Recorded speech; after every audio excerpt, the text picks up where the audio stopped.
Yo les bros, bienvenue sur Spatule Bro, je suis le chef et on se retrouve aujourd'hui pour une petite review hebdomadaire de la série Disney Plus Marvel X-Men 97 avec un épisode 5 qui, ma foi, était pas piqué des hannetons. J'ai jamais compris ce que voulait dire cette expression, mais j'aime bien l'utiliser quand même. Un épisode qui m'a surpris, bon... Je vous cache pas que j'ai cru qu'on allait avoir la malédiction des 3 épisodes la semaine dernière. C'est-à-dire qu'il y a toujours les 3 premiers épisodes, ils sont bien. Et puis arrivé au 4ème, ça partait en couille. Parce que l'épisode dernier, il partait en couille très clairement. La première partie avec Jubilé et l'autre là qui se balade dans un jeu vidéo qui était éclaté. Après Storm qui part dans un délire bizarre. Avec un espèce d'oiseau géant qui arrive à la fin, tu dis c'est quoi ce délire? Donc tu t'attends qu'il y ait une suite. Et en fait non, prochain épisode 5, on part sur un autre délire encore. Donc ça, je sais pas si c'est une qualité ou un défaut de la série, en tout cas c'est une spécificité de la série, c'est que la narration est hyper condensée, ça va très très vite. On aborde différents sujets d'un épisode à l'autre, ça n'a rien à voir. Il y a quand même un ton général, mais d'un épisode à l'autre, tu sens qu'ils partent sur d'autres thématiques à chaque fois. C'est assez particulier. Là, t'as l'impression qu'ils rattrapent un petit peu ce qui s'était passé dans l'épisode 3. Que l'histoire se poursuit comme ça, mais t'as l'impression qu'il s'est passé plein de temps, mais en même temps on sait pas trop s'il s'est passé du temps ou pas. C'est très très bizarre la temporalité, le rythme est assez bizarre. On sait pas combien de temps il s'est passé entre cet épisode-là et l'épisode précédent. On a aucune idée. Du coup c'est difficile de dire putain il s'est passé des trucs, il s'est pas passé des trucs. Tu vois ce que je veux dire ou pas? T'as l'impression qu'il te manque des morceaux. Alors cette impression-là vient aussi certainement du fait qu'ils ont l'air de prendre vraiment la suite de la série des années 90, que j'ai pas revu pour l'occasion, parce qu'il y a 3 saisons je crois, j'ai pas que ça à foutre, j'ai pas revu. Mais il y a aussi le côté, entre 2 épisodes, tu sais pas combien de temps il s'est passé. Et ça, c'est un peu gênant. Enfin c'est gênant. C'est particulier en tout cas. Donc, un épisode où il se passe énormément de choses. On va parler du final bien évidemment, mais on va surtout parler, je vais essayer de, d'aborder l'épisode de manière plus ou moins chronologique. Alors l'épisode s'ouvre sur une espèce de reportage dans l'Institut Charles Xavier où tous les X-Men sont interviewés les uns après les autres. Et encore une fois, la thématique est bizarre. Genre, ils sont toujours en train dans le délire de, vas-y, on fait un reportage pour montrer que les mutants sont des gens comme les autres. Il me semblait qu'on avait un peu plus ou moins dépassé ce stade. Il me semblait que ce n'était plus sujet polémique. Je pense que j'ai cru comprendre qu'ils avaient justement gagné ce combat-là. Bon, il y avait toujours les extrémistes, évidemment, mais le grand public, a priori, c'est ce qu'on nous avait dit au début de saison, était acquis à la cause des X-Men, a priori. À la cause mutante, c'est-à-dire que là, le Genosha, je crois que c'est Genosha, ça va être reconnu à l'ONU. Magneto, c'est bon, le 10 pouces, vas-y, tes crimes sont plus ou moins pardonnés. Ça avait l'air d'être bon. S'ils étaient vus comme des héros, comme des super-héros, il semblait pas avoir de problème par rapport à ça. Mais apparemment, si. Donc un reportage chez les X-Men pour montrer un peu l'envers du décor, à quel point ils sont humains finalement. Bon, j'ai envie de dire pourquoi pas. Pendant ce temps-là, on a Magneto, Rogue et Gambit qui partent à Genosha. Donc Genosha, par contre, ils n'ont pas pris trop le temps de réexpliquer ce que c'était. Mais bon, moi je connais un peu vaguement les comics. Donc Genosha, c'est une île. C'est un pays, c'est devenu un refuge pour les mutants. Les mutants vivent entre eux dans leur propre société, comme ça, ils sont pas mélangés avec les humains. A priori, il n'y a pas de discrimination. C'est un peu leur paradis. À eux, leur utopie. Et donc ils ont été convoqués là-bas il y a un espèce de conseil des mutants de Genosha apparemment. Pareil, ils ont pas pris le temps de nous expliquer. Moi quand je vois Sébastien Shaw, je vois Emma Frost, je fais attends, qu'est-ce qu'ils foutent là, tu vois. J'ai raté un passage. Il me semblait que c'était des méchants ceux-là, et puis tout d'un coup ils sont là, oh, ça va. Bon, ils sont potes avec Magneto, tu vas me dire, mais c'est des méchants aussi, mais ils sont là, tranquilles, il y a Diablo aussi à côté, c'est censé être des ennemis, censé être des méchants, non, tranquille, au plein jour, ils font des réunions entre eux et tout, tranquille. J'ai fait ok, peut-être il aurait peut-être fallu nous réintroduire un petit peu tout ça. Tu vois Jean Grey, qui est la deuxième Jean Grey, qui s'appelle maintenant Madeline Prior. Ça sort d'où? C'est peut-être moi qui ai raté l'info dans l'épisode précédent.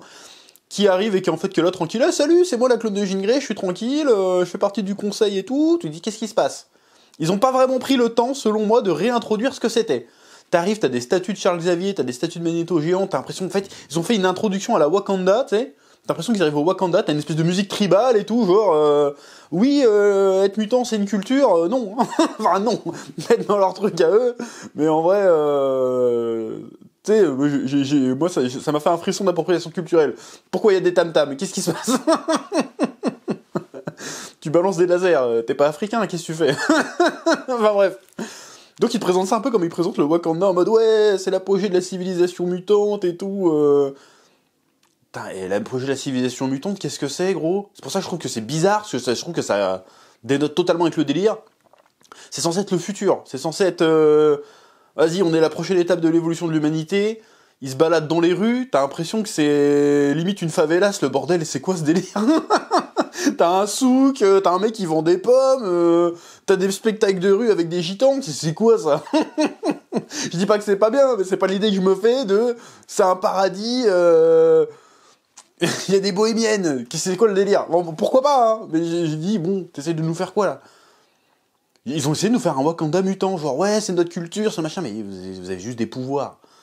Tu peux pas baser toute une civilisation, tout un pays, sur le fait que vous partagez juste le fait d'avoir des pouvoirs. C'est bizarre comme délire.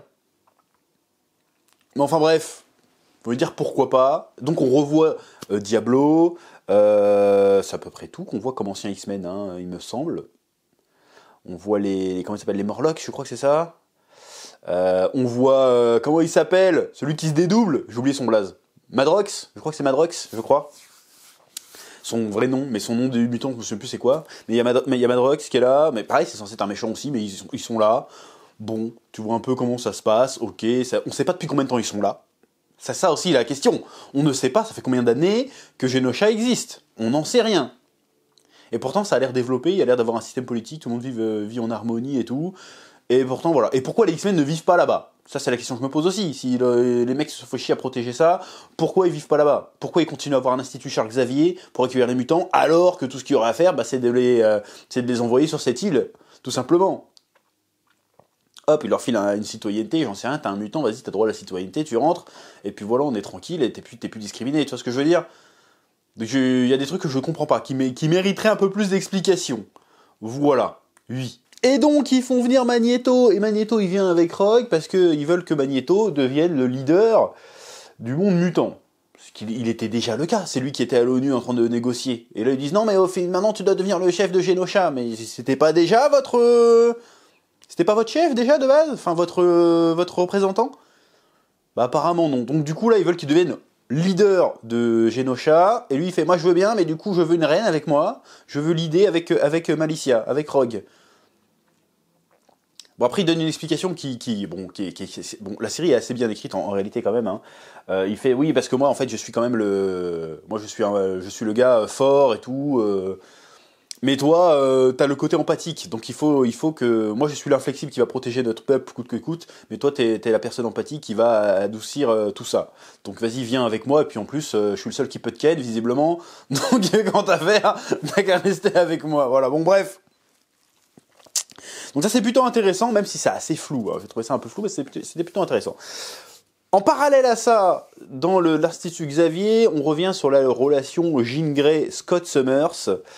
Et là, bon, j'ai envie de te dire, c'est quoi le projet là? Je comprends pas. Parce que, alors, autant la thématique de Scott qui a vécu, on sait pas trop combien de temps avec un clone de Jean Grey, et donc du coup, qui a eu un enfant avec le clone de Jean Grey, donc du coup, il s'est passé un truc, tu vois. Ils ont vraiment un vrai vécu.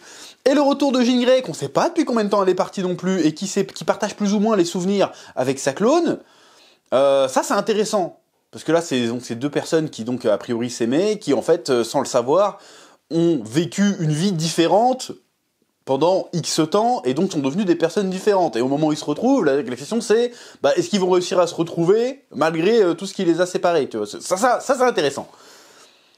Là où pour moi je trouve que ça part en couille, c'est dans les espèces de triangles amoureux bizarres. Là, ça commence à devenir chelou. Là, c'est quoi le projet? Je veux dire, la Jean Grey, le culot. Mais c'est quoi en fait, les X-Men, c'est tous des cucks? C'est ça en fait. Je dis les termes, c'est tous des cucks. Wolverine. Mais c'est quoi? T'es une serpillère, je te respecte plus. Franchement, avant, je te trouvais stylé, avec tes gros cigares, tes chapeaux de cow-boy, et tes griffes et tes gros poils partout. Je trouvais que t'étais badass. Maintenant, t'es une serpillère, je te respecte plus. Ah, c'est quoi ça? Il y a Jean Grey qui est en train de... On sait pas trop ce qu'elle fait dans un lac, là, et puis il y a Logan qui arrive, comment ça va, la rouquine, alors tu t'es rabiboché avec le Boy Scout, et là elle lui raconte, elle lui fait un gros laïus de pourquoi elle l'aime et tout, et juste après elle roule une pelle à Wolverine. Tu fais mais... Je suis désolé, franchement je suis désolé, mais devant mon épisode, je fais mais j'ai lâché un sale pute. Voilà, j'en suis pas fier, mais j'ai lâché un sale pute. Je fais c'est quoi cette pute? Je suis désolé, move de pute. Elle passe 10 minutes à dire à quel point elle aime Scott Summers, et elle se retourne vers le nain canadien, lui roule un palo, et lui fait non, arrête. C'est quoi ces mœurs chelous? Elle est amoureuse de Scott, elle est pas amoureuse de Scott, c'est quoi cette... Je comprends pas, donc elle embrasse Wolverine, puis après elle fait oh mais pourquoi j'ai fait ça, nana? Parce que t'es une pute, je suis désolé. Scott, miskin, il est là, il fait oh vas-y, il pleure, il a pété un câble parce qu'il parlait de son fils et tout, il fait non, il a dû l'abandonner à cause de vous, bande d'humains de merde. Le gars il est déprimé, puis il a un lien télépathique avec Jean Grey, on croit qu'il parle avec Jean Grey et tout, l'autre il ouvre son cœur et tout, il dit ouais pourquoi il est triste et tout. Et en fait, il y a l'autre Jean Grey qui apparaît, elle fait « Hey, tu te fous de ma gueule, t'es en train de me tromper avec ma clone, c'est un lien télépathique qu'on avait spécial et tout !» Et là, je suis désolé, hein, j'ai relâché, hein, sale pute, mais je suis désolé. L'autre, il y a 10 minutes de ça, elle est en train d'embrasser un autre mec, et là, elle va rouspéter sur Scott Summers en mode « T'es un traître !» Alors que le gars, il faisait que parler, parce qu'il faisait que parler, avec la mère de son fils, en fait. C'est quoi ce délire? C'est quoi Ça va où tout ça en fait? C'est n'importe quoi. Je sais que ça a toujours été, même que Wolverine, il a toujours eu un crush, putain, je parle comme un fils de pute.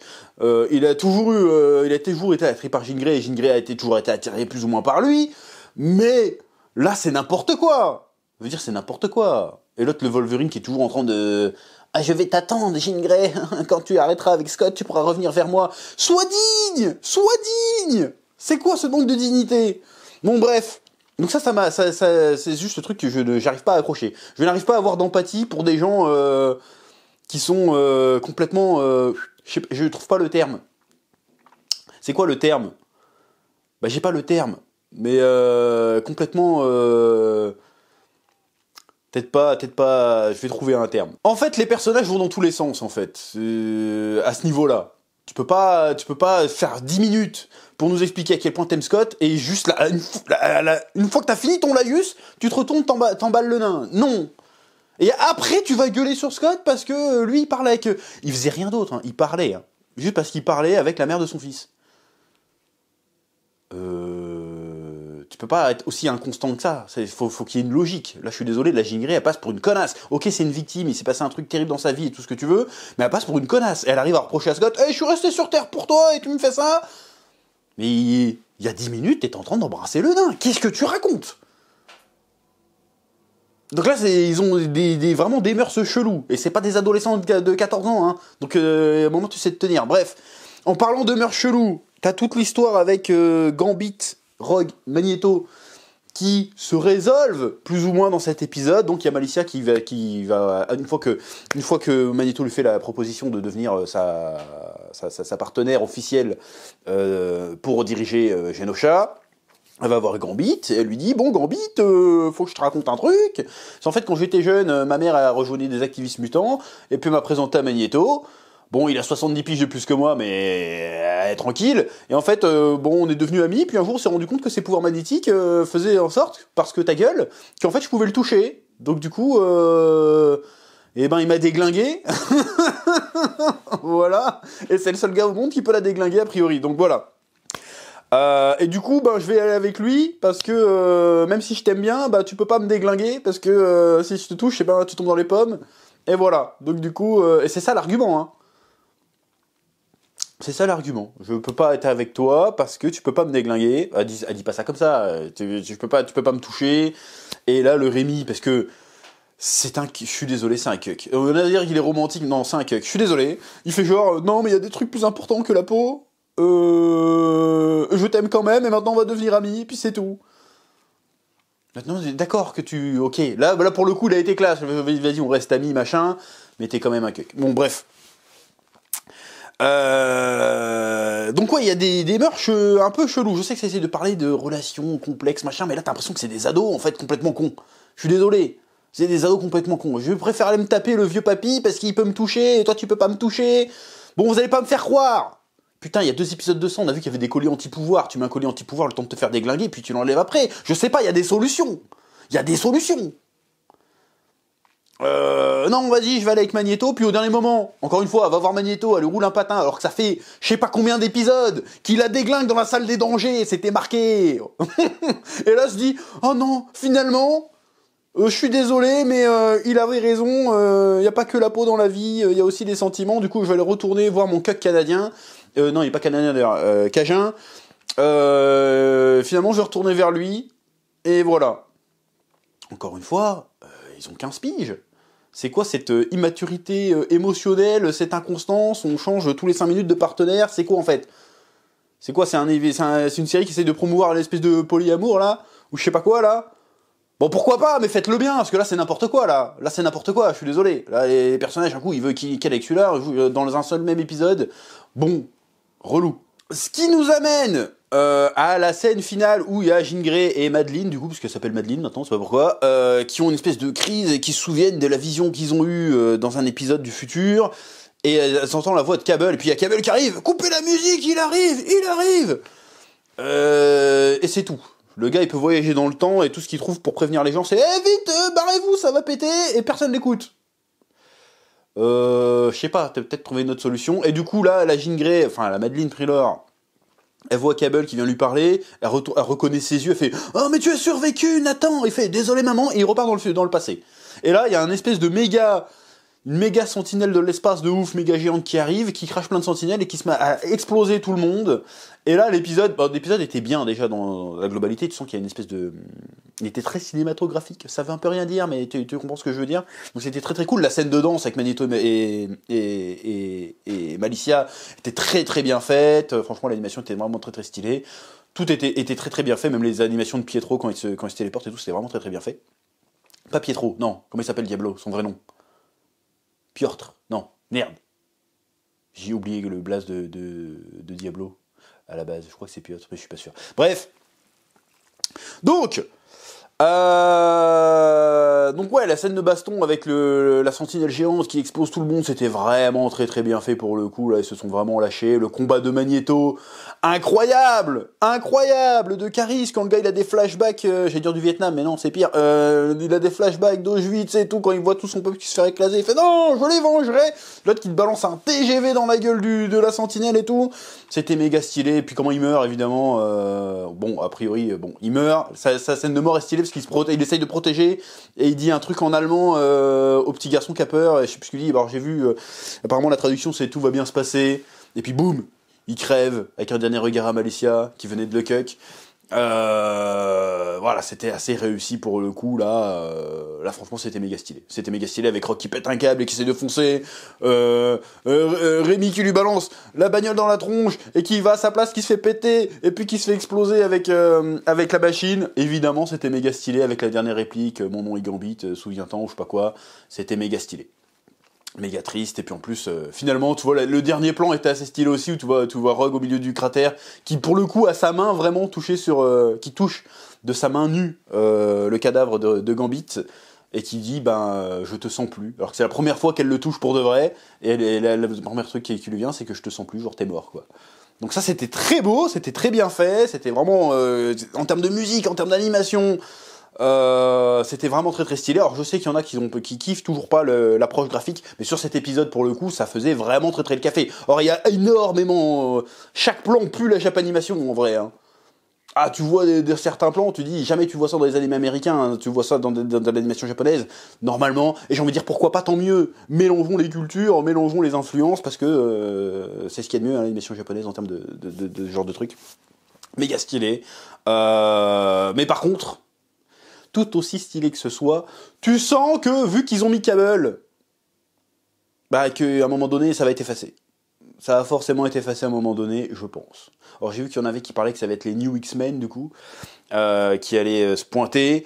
Peut-être un temps, mais il va falloir se débarrasser de la team originale, qui est quand même toujours là en grande partie, puisque Magneto et Gambit sont morts peut-être, mais il reste toujours les Wolverine, il reste toujours le Fauve, il reste toujours Jean Grey, il y a même 2 Jean Grey. D'ailleurs, question... Si Jean Grey est sur l'île, qu'est-ce qu'elle branle en fait? Parce qu'on est bien d'accord que Jean Grey, même Magneto, il atteste pas. Hein. Normalement, Jean Grey, la grosse sentinelle, a fait un 8 avec. Qu'est-ce qu'elle fait, en fait? On sait pas. Enfin, je dis ça, mais il y a plein de mutants de ouf, et il y a que Magnéto. Ils sont, en fait, l'île entière est faite de mutants. Sur l'île, il y a parmi les mutants les plus puissants du game, et pourtant, il y a que 3 mecs qui se battent contre la sentinelle. Ça, c'est un petit peu un problème. Bon, là, c'est moi, c'est mon côté geek de merde qui cherche de la cohérence partout, mais j'ai envie de te dire, attends, si le gars, il a envoyé la méga sentinelle, bon, c'est pas trop qui c'est qui l'a envoyé, a priori, c'est le Trask, là, il a envoyé la méga sentinelle de la mort pour péter Genosha, c'est qu'il savait que sur Genosha, il y a tous les mutants de la Terre, si tu veux, dont parmi les plus puissants. Donc il a envoyé le Mastoc, l'Armada, si tu veux. Mais en face, ils avaient rien, ils avaient que Magnéto. Bon, c'est déjà beaucoup, hein, mais ils avaient que Magnéto, Malicia, Gambit. Non, frérot. Il y a d'autres gens, hein, normalement, sur l'île. Qu'est-ce qu'ils foutaient, ces gens-là? Je pose la question. Qu'est-ce qu'ils foutaient, ces gens-là? Et puis même ceux qui sont morts par les sentinelles, ils ont tous des pouvoirs, à un moment donné. Qu'est-ce qui se passe, en fait? Tu vois ce que je veux dire ou pas? Oui. Ceci étant, le final a énormément fonctionné, a choqué beaucoup de monde dans le bon sens du terme, hein, c'était vraiment réussi, la mort de Gambit, même si c'était un gros cuck, bon, elle est triste, et il y a le choc des X-Men qui voient ça à la télé, et qui sont là comme des cons, bah vas-y, qu'est-ce qu'on fait maintenant? Bon, on sait pas trop. Donc très très curieux de voir quelles vont être les répercussions de tout ça. Alors j'ai vu le teaser de mi-saison qui est sorti ce matin, je crois, ou cette nuit. Bon, apparemment, il va y avoir un round 2 contre les mecs qui ont fait ça. On va voir comment ça va se passer. Très curieux de comment ils vont traiter le personnage de Cable aussi. Et par contre, il y a un truc qui m'a sorti du truc. Enfin, je vais être plus riche dans mon vocabulaire. Il y a un élément de cette bande-annonce qui m'a sorti du délire. C'est qu'à un moment, on voit le bouclier de Captain America. Là, j'ai fait, ok, d'accord. Et là, on va avoir un énorme problème. Alors, évidemment, crossover, Avenger, X-Men, moi, je suis chaud, si tu veux. Mais si ces X-Men existent dans le même univers, dans la même réalité que les Avengers classiques, c'est-à-dire ceux des comics, moi c'est toujours ce que j'ai reproché au concept des X-Men dans le MCU, c'est que Cyclope, pas bien, Spider-Man, non c'est bon. Alors que c'est la même chose, c'est des mecs avec des super pouvoirs. Alors c'est un mutant pas naturel peut-être, dans le cas de Peter Parker, mais c'est un mutant. Stricto sensu, c'est un mutant. Tu prends son ADN, c'est plus un ADN humain qu'il a, c'est autre chose. Pourquoi il y a cette discrimination? Genre les Avengers, c'est bon, les X-Men, c'est pas bon. Ça, c'est toujours le truc qui m'a échappé. La logique m'a toujours échappé dans l'univers. Les mecs sont racistes pour les mutants, mais les Avengers, ça passe. Hulk, c'est bon. Alors que Hulk, il en fait des dingueries. Hein. Bon, il est chassé aussi, mais pas au même niveau que les X-Men. Tu te dis, c'est quoi ce délire? Donc, si, même dans cet univers de 97, il y a les Avengers qui existent, et qu'ils ont rien fait avec tous les dingueries qui viennent de se passer, là. Genre, il y avait l'ONU qui se faisait attaquer, il y a 2 épisodes de ça, Captain America, il était en train de... Iron Man, pareil, s'ils sont là, hein, s'ils existent. Après, peut-être que c'est un élément du passé, hein, parce que Wolverine est vieux, peut-être que pendant la Première Guerre mondiale, il a croisé à Captain America. Mais c'est très très bizarre comme délire. C'est très bizarre que les mecs qui restent en mode non mais ça nous regarde pas. Non frérot, là il y a quand même eu un génocide, je suis désolé. Ils sont où les Avengers hein? Il est où Thor? Ils sont où les autres là? Là ils auraient pu filer un coup de main. Là non, ils ont rien fait. C'est très très bizarre. Peut-être que ça va être abordé hein, dans la série, mais je trouve ça hyper chelou quand même. Bref. Donc un très très bon épisode qui balaye quelque peu les craintes que j'avais à l'épisode 4, parce que l'épisode 4, franchement, j'ai regardé et j'ai fait, putain, c'est quoi cette merde? Là, j'ai fait, oui, masterclass, bravo, mais mettez-moi tous les épisodes comme ça. Et enfin, j'ai envie de te dire, Marvel, depuis tout ce temps, vous êtes capable de produire un truc comme ça, et vous nous faites chier avec Miss Marvel, vous nous faites chier avec Echo. Mais vous êtes des malades, en fait. Vous êtes des malades. Alors que vous avez X-Men, vous avez réussi à nous faire un truc pareil, et à côté, vous faites que des merdes depuis 5-6 ans, là. Prenez plutôt cette direction-là. Si vos prochains projets prennent la direction de cette direction-là, je dis oui, je vous ressuce à nouveau. Parce que là, je comprends pas. On est tellement choqués. Je suis tellement habitué à que ça soit nul à chier que quand je vois un truc bien, je suis choqué, j'étais pas prêt. Qu'est-ce qui se passe? Bref. En tout cas, cet épisode était très cool. C'est à peu près tout ce que j'ai à dire sur cet épisode. Je vous laisse le soin de mettre un petit pouce bleu, de mettre un petit commentaire, et je vous dis à très vite sur Spatule Bro pour de nouvelles vidéos. Que la passion vous guide. Oui.